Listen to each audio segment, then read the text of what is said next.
नमस्कार मित्रों, अपन differential calculus पढ़ रहे थे। बीएससी फर्स्ट ईयर का टॉपिक डिफरेंशियल कैलकुलस, उसमें पढ़ रहे थे मैक्सिमा मिनिमा। मैक्सिमा मिनिमा पढ़ रहे थे अपने सिलेबस में। Maxima minima function of two variable function का मैक्सिमा मिनिमा है। वन वेरिएबल का अपन 12th में पढ़ के आए हैं। तो अपन ने 2 लेक्चर हो गए थे अपने मैक्सिमा मिनिमा के। आज अपन तीसरा लेक्चर में देख रहे हैं मैक्सिमा मिनिमा से रिलेटेड एक और एग्जाम्पल।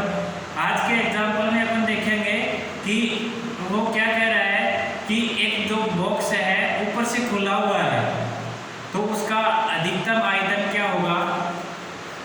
वो ये देखिए किस टाइप से पूछ रहा है क्वेश्चन। ये कह रहा है एक ऊपर से खुले हुए आयताकार संदूक की क्षमता दी गई है। ऐसे संदूक की माप मालूम कीजिए जिसके बनाने में कम से कम सामग्री की आवश्यकता हो, यानी कि कम से कम मिनिमा हो।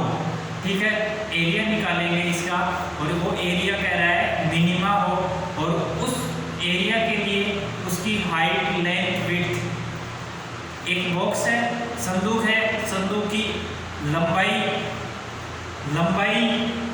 चौड़ाई और ऊंचाई तीनों होती है, और तीनों है तो उसके लिए एरिया क्या होगा। और वो संदूक है ऊपर से खुली हुई है, तो उसके लिए हम देखेंगे। देखिए अपना एग्जाम्पल क्या है। अपन पढ़ रहे डिफरेंशियल कैलकुलस के बारे में।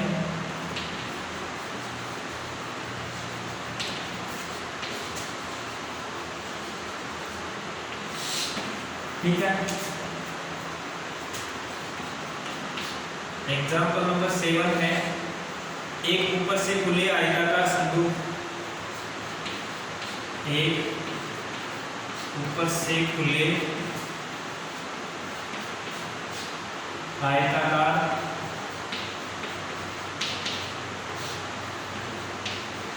संदूक की दी गई क्षमता है।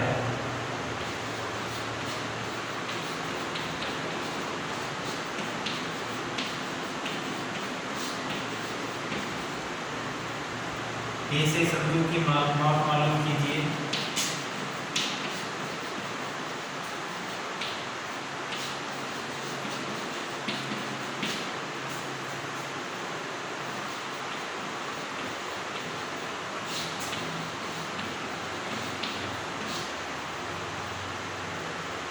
जिसके बनाने में कम से कम सामग्री की आवश्यकता हो।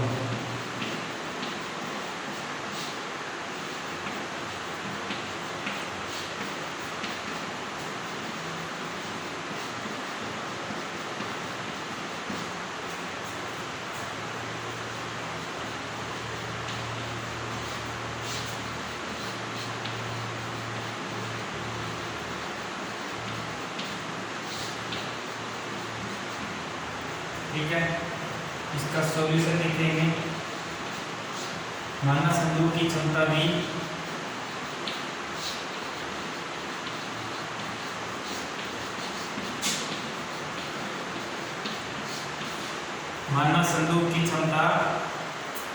V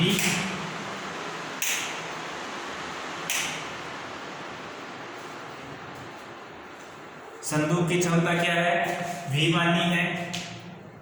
संपूर्ण पृष्ठ का क्षेत्रफल S, संपूर्ण पृष्ठ का क्षेत्रफल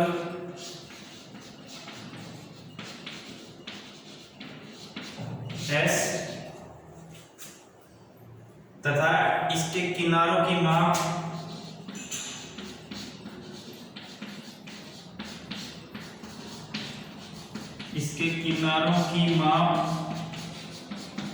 किनारे मतलब लंबाई, चौड़ाई और ऊंचाई।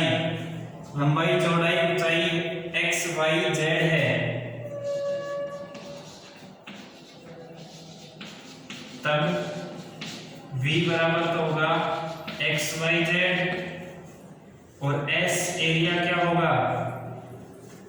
जब आपको पता है कि एक बॉक्स होता है,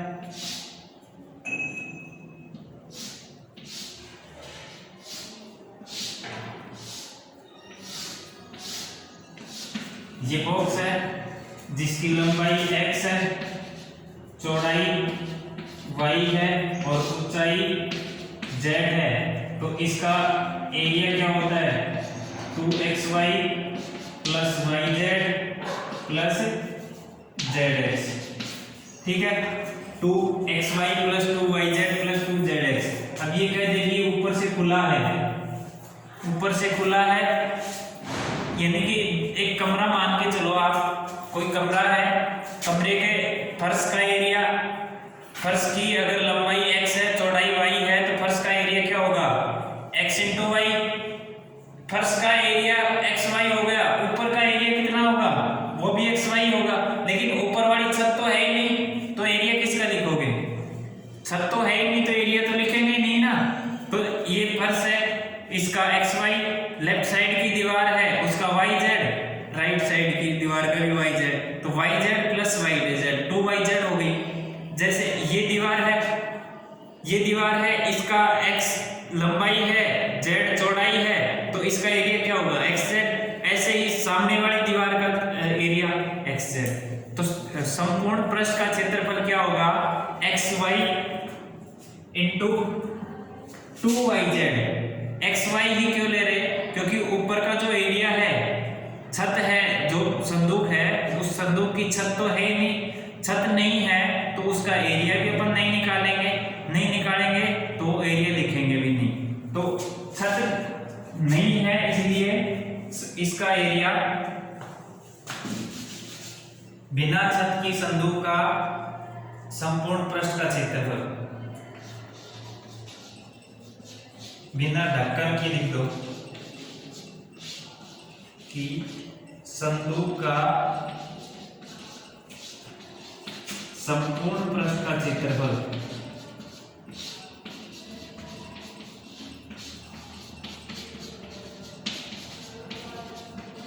S बराबर xy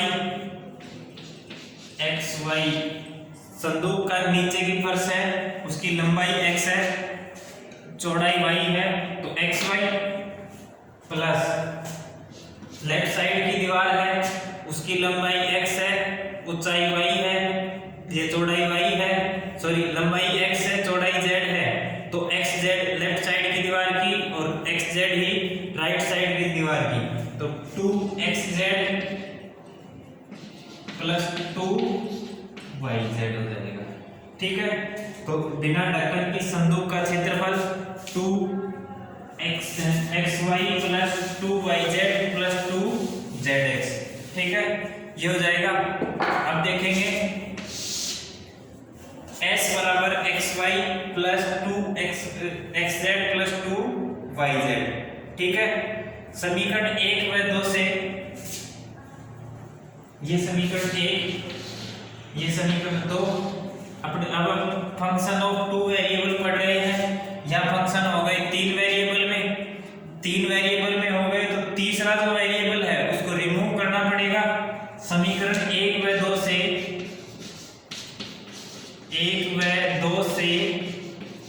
z को विलोपित करने पर,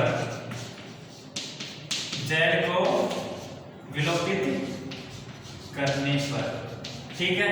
अब यहां से देखो s बराबर xy है प्लस 2 कॉमन ले ले, ठीक है।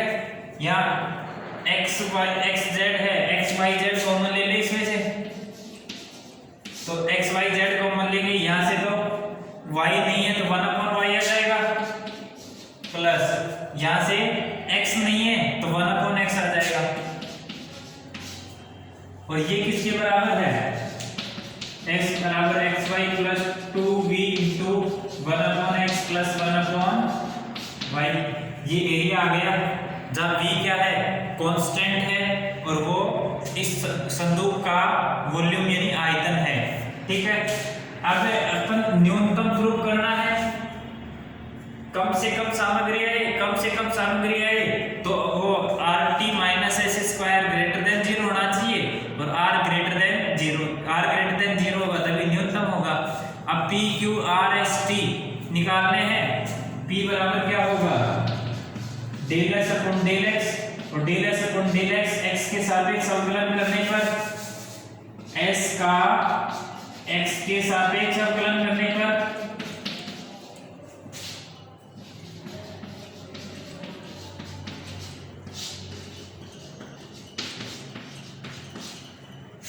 p बराबर del S upon del x बराबर x के सापेक्ष एक्स वाई का x का derivative 1 y as it is plus 2v as it is 1 upon x का derivative minus 1 upon x square, ठीक है, बराबर y minus 2v upon x square x का y के सापेक्ष अवकलन करने पर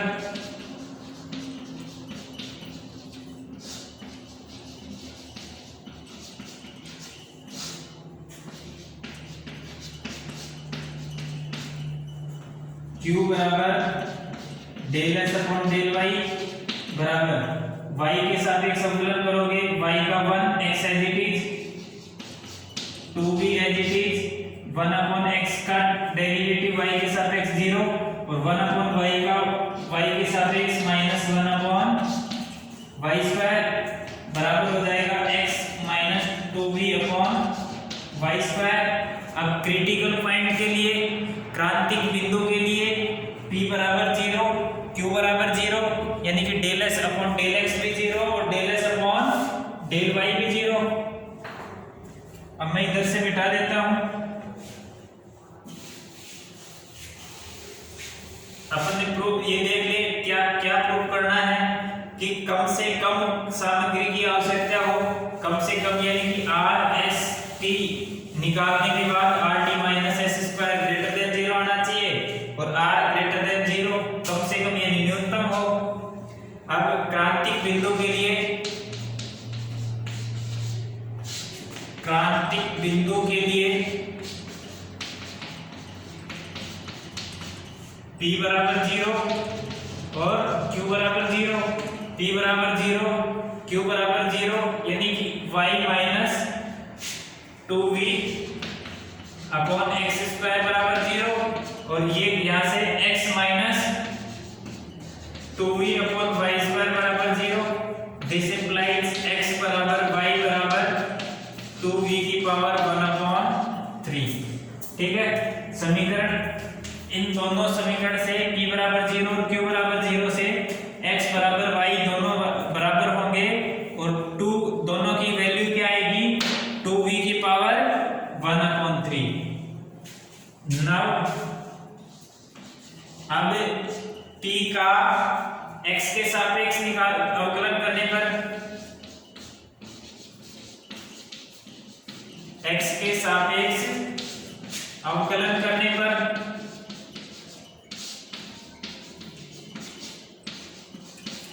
डेल p का x के सापेक्ष करेंगे तो r बराबर del p upon del x यानी कि del 2s upon del x square.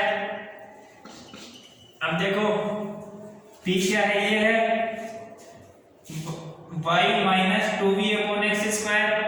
x के सापेक्ष अवकलन करेंगे तो y का डेरिवेटिव तो 0 माइनस का 2v एज इट इज तो माइनस का 2v as it is x की पावर 2 का डेरिवेटिव माइनस का 2 अपॉन x की पावर 3 तो minus minus plus 4 upon x cube v, ठीक है। सिमिलरली s बराबर यानी कि del s upon del x का y के सापेक्ष y के सापेक्ष अवकलन करने पर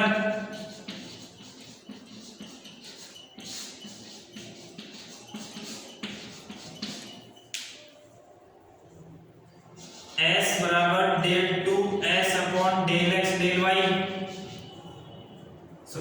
sorry del y del x दोनों सेम ही होते हैं। डेल x डेल y लिख लो या डेल y डेल x।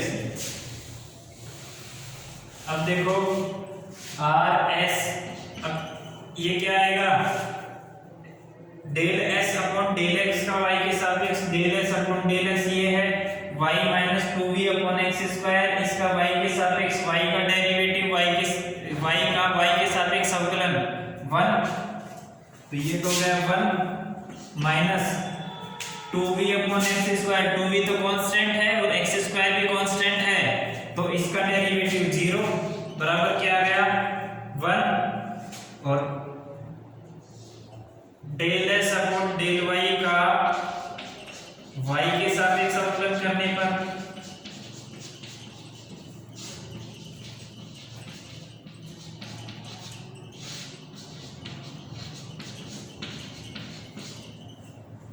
यहां से del 2s upon del y square, और ये किसके इक्वल होगा t के इक्वल होगा, तो t बराबर del 2s upon del y square. अब y के सापेक्ष अवकलन करेंगे तो ये 0, ये del s upon del y, इसका y के सापेक्ष करना है तो इसका ये x है, x कांस्टेंट 0 माइनस का 2v constant 1 upon y square का डेरिवेटिव माइनस का 2 अपॉन y क्यूब, तो ये तो 0 माइनस का 2v कांस्टेंट माइनस का 2 upon y cube minus minus plus 4v upon y cube. ठीक है, यहां तक आया समझ में?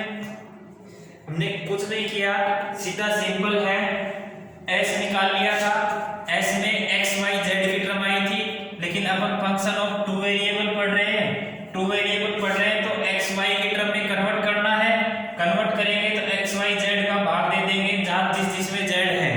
ठीक है, फिर हमने x y z की जगह v पुट किया, s की टर्म पूरा की पूरी x y में आ गई और v कांस्टेंट है।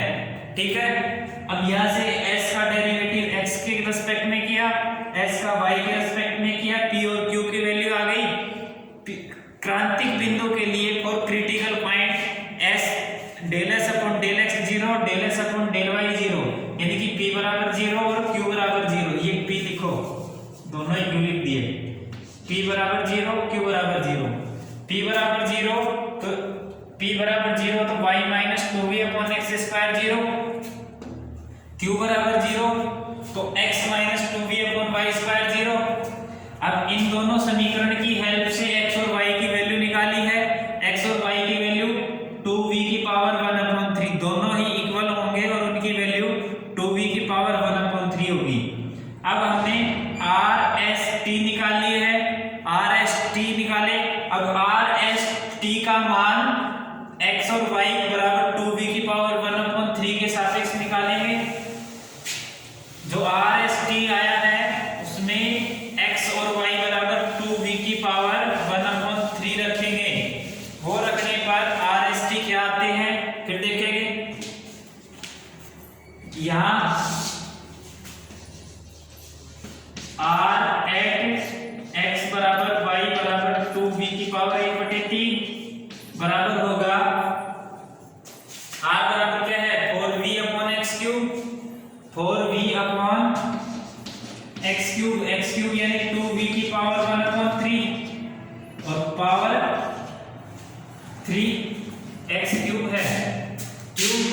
अब ये देखो 4v अपॉन 2v यानी कि 2 आ गया, s एट x बराबर y बराबर 2v की पावर 1 अपॉन 3 बराबर,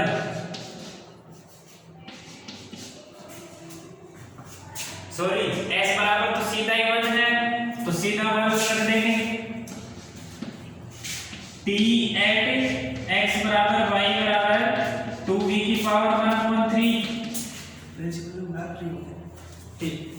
t क्या है del 2s upon del y square और वो 4v अपॉन y क्यूब, ये तो हो गया 4v upon y cube, y यानी कि 2v की पावर 1 अपॉन 3 का होल क्यूब, ये होल क्यूब खोलेंगे तो 4v upon 2v, 4v upon 2v यानी 2 होगा। अब देखो RST यहां अधिकतम व न्यूनतम के लिए, अधिकतम व न्यूनतम के लिए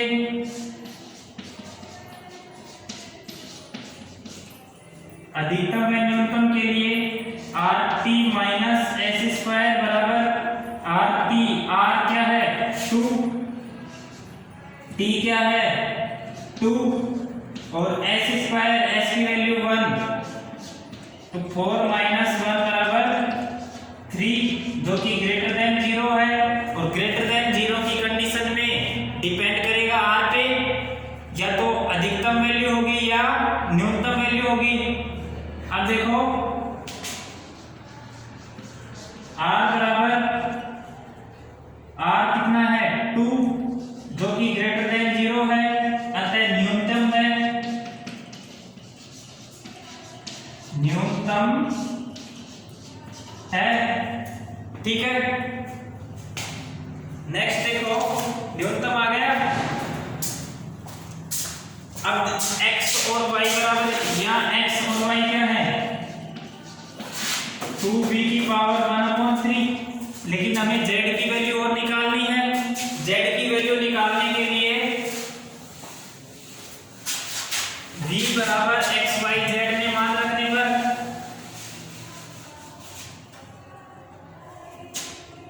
x y का मान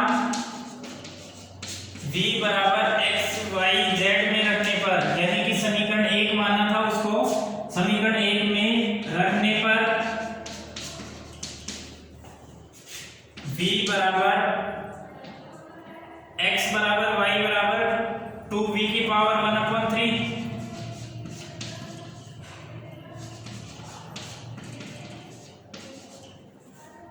ठीक है, अब ये v यहां से 2z बराबर आ जाएगा 2v की पावर,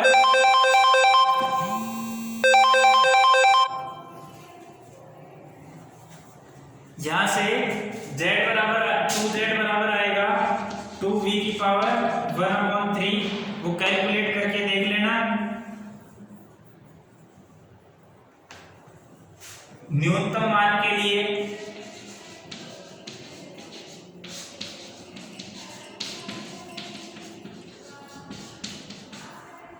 x बराबर y बराबर 2z बराबर 2v की पावर 1/3 होगा।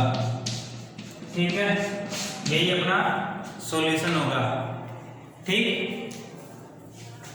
एक बार दोबारा से देख लो। अपने को एक संदूक दे रखी थी जो बिना ढक्कन की थी। ठीक है, उसमें कम से कम न्यूनतम मान के लिए हमें x और y z यानी कि लंबाई, चौड़ाई और ऊंचाई निकालनी थी, वो देखना था। अब उसका संदूक का आयतन कितना होता है, लंबाई गुणा चौड़ाई गुणा ऊंचाई, यानी कि x y z तीनों का प्रोडक्ट होगा। एरिया क्या होगा, जब पूरा बॉक्स होता है, पूरा बंद बॉक्स यानी कि पूरा एक कमरा होता है, तो उसके लिए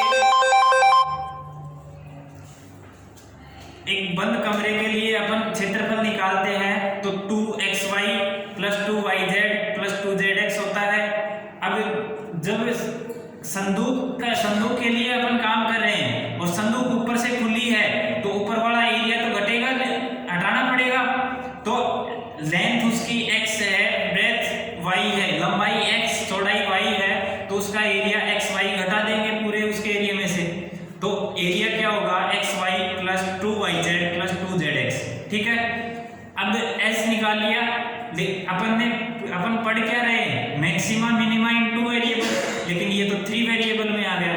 अब तीसरा वेरिएबल z है, उस z को हमें हटाना पड़ेगा। यहाँ से z को हटाने के लिए xyz से भाग दे देंगे, यानी कि xyz कॉमन ले लेंगे उसमें से, और कॉमन लेंगे तो जिसके साथ x नहीं है उसके 1/x हो जाएगा, जिसके साथ y नहीं है उसके 1/y हो जाएगा, यानी कि xy प्लस, और जो xyz कॉमन लिया था तो xyz की जगह हमने v पुट कर दिया, यानी xy प्लस 2v इंटू में 1/x प्लस 1/y ऐसा है।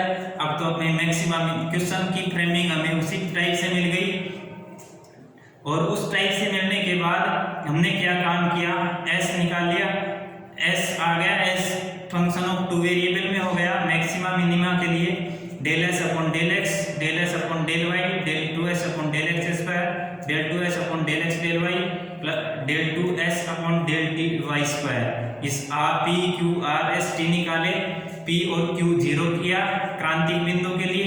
वो 0 करने पर हमें x और y की वैल्यू आई, x y की वैल्यू r s t में पुट करेंगे, r s t आ गया x y के लिए क्रांतिक बिंदु के लिए। अब r t minus s square निकाला, वो ग्रेटर देन 0 आ गया, और वो ग्रेटर देन 0 आने के बाद ही हम काम करते हैं r पे। वो r पे काम करेंगे तो वो r भी यहाँ पे ग्रेटर देन 0 है, 0 है तो हमें न्यूनतम मान मिलेगा, और न्यूनतम मान किस पे, x बराबर y बराबर जो भी क्रांतिक बिंदु है वही उन्हीं मान पे हमें न्यूनतम मिलेगा, और वही हमें प्रूव करना था। अब x और y की दो वैल्यू तो आ गई, तीसरी वैल्यू z थी, z क्या होगी, तो x y दोनों की वैल्यू समीकरण 1 में पुट करेंगे, यानी v बराबर x y z में पुट करेंगे तो वो z की भी वैल्यू मिल जाएगी, तो वहां से 2z बराबर 2v की पावर 1/3 होगा। ठीक है, उम्मीद करते हैं सबकी समझ में आया होगा। बाकी आपकी कोई प्रॉब्लम हो तो नेक्स्ट लेक्चर में देखते हैं, और पढ़ते रहिए, लगातार बने रहिए, और कोई दिक्कत हो तो हम तक सेंड करते रहिए। बाकी आपकी